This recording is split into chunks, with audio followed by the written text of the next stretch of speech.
Without a doubt, Immersion Mode is one of my favorite new features in Wuthering Waves 2.0. This game is so beautiful. Absolutely one of the most beautiful games out there right now. In fact, with the latest area Renacita, it's more beautiful than ever, in part due to aspects like the dynamic cloud system they've added. Seriously, this storm was mesmerizing. I spent minutes just staring at it. And what better way to stare at it than with no UI?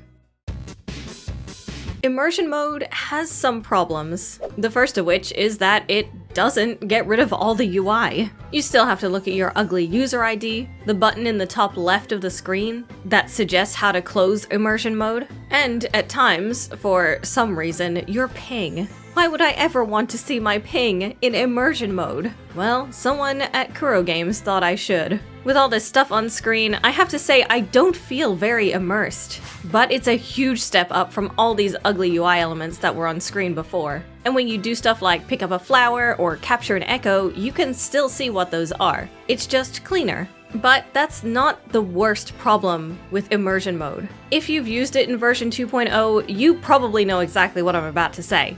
For some reason, Immersion Mode is activated by going all the way into your settings, going through the menus, and then selecting an option to turn it on. Why did they do this? It's so many clicks. It's even more baffling because once you finally get into Immersion Mode, there is a shortcut to turn it off. So if you want to briefly disable it just to check the minimap, well, I hope you want to go through all those menus again to turn it back on. Of course you don't though. No one wants to do that. It kind of feels like an afterthought, especially because in this same update, they stealthily fixed photo mode. You can now hide all of the UI in photo mode, and that even includes your user ID. Why can't we get some of that? There's no button on screen telling you how to unhide it either.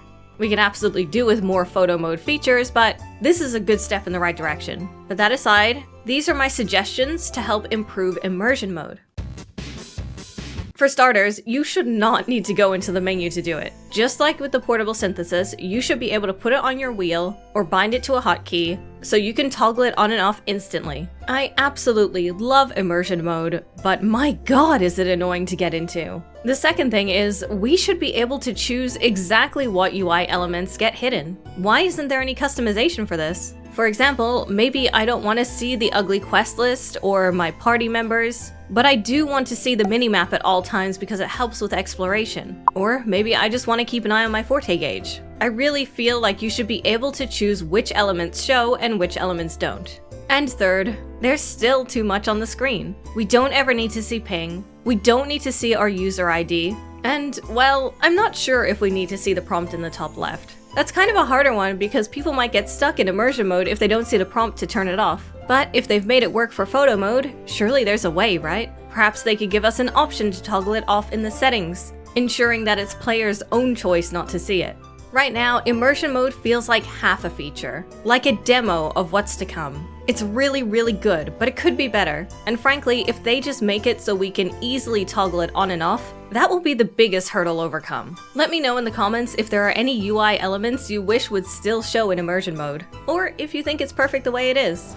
Click the video on screen to learn about the history of guns in Wuthering Waves, and what the devs have done to improve them.